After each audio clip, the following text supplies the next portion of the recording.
Hola a todas y a todos. En primer lugar, muchas gracias por estar aquí compartiendo este espacio y tiempo en este segundo Congreso Internacional de Antropología, Historia y Filosofía.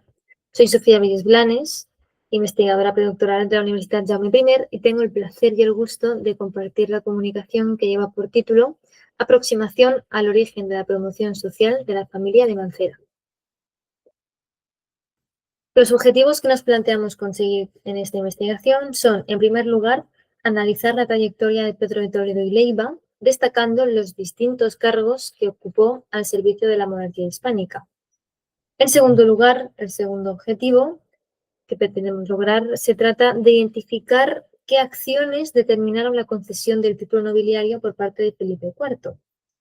Y finalmente, el tercero de ellos responde a la necesidad de estudiar y aproximarnos a su familia con el fin de ofrecer una visión más amplia que nos permita tratar en un futuro qué otros miembros son importantes para el linaje. La metodología seguida responde, en primer lugar, a un análisis cualitativo de las fuentes documentales atesoradas en diferentes archivos. Por ejemplo, el Archivo Histórico de la Nobleza, el Archivo Histórico de Protocolos de Madrid o la Biblioteca Digital de la Real Academia de la Historia.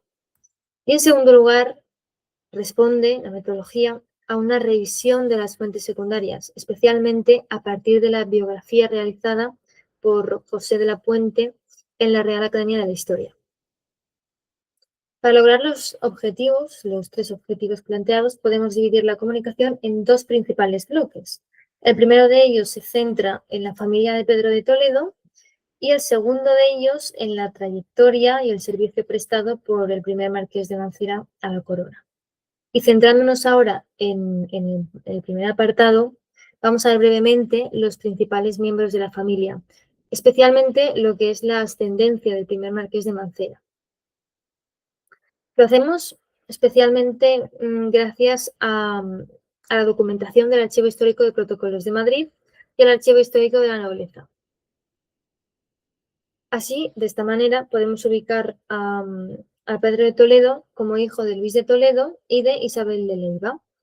Luis de Toledo, su padre, ya prestó servicios a la corona, tal y como se puede observar en las fuentes, y lo hizo desde muy joven, participando, por ejemplo, en la Jornada de Portugal y en la Guerra de Granada. El hermano de Pedro también prestó servicio a la monarquía, llegando a morir, como citan las fuentes, en la Jornada de Inglaterra. Su madre, Isabel de Leiva, era hija de Sancho Martínez de Leiva, quien fue general de las galeras de Nápoles y de España, y también virrey de Navarra.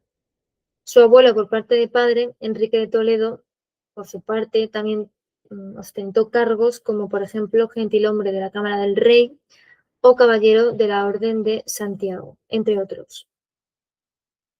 Es decir, con todo esto, gracias a la documentación, sabemos que los ascendientes de Pedro de Toledo también prestaron servicio a la corona y por ello suponen factores que suman y también forman parte de los motivos para concederle a Pedro de Toledo la merced de marqués por parte de Felipe IV. Por otra parte, es necesario mencionar que, de nuevo, gracias a la documentación, en este caso del Archivo Histórico de la Nobleza, sabemos que el primer marqués de Mancera desciende del primer duque de Alba, ya que García Álvarez de Toledo, en 1487, fundó 5 mayorazgos, uno para cada uno de sus hijos, y a Pedro Álvarez de Toledo, su tercer hijo, le correspondió el mayorazgo de las 5 villas. Aglutina Salmoral, Narros del Castillo, Mancera de Abajo, San Miguel de Serrezuela y Gallegos de Solmirón, tal y como se puede observar en la documentación. Y este tipo de mayorazgo presenta un carácter regular. Por otra parte, hemos de mencionar que Pedro de Toledo contrajo matrimonio en 2 ocasiones y que de su segundo matrimonio con María Luisa Salazar y Enríquez nacieron 2 hijos. Antonio Sebastián de Toledo, quien heredaría el título de marqués de Mancera e incluso posteriormente lograría la grandeza de España, y María Antonia de Toledo. Abordando ahora el segundo punto, el segundo de los bloques, este se centra en la trayectoria del primer marqués de Mancera. Sabemos que Pedro de Toledo empezó a servir a la monarquía hispánica, a servir a la corona desde muy joven, ya que a los 15 años, en el 1600, ya se encontraba en las galeras de Sicilia y lo hacía como soldado ordinario, donde estuvo durante 4 años. Posteriormente pasó a las galeras de España y llegó a alcanzar el rango de capitán de la capitana.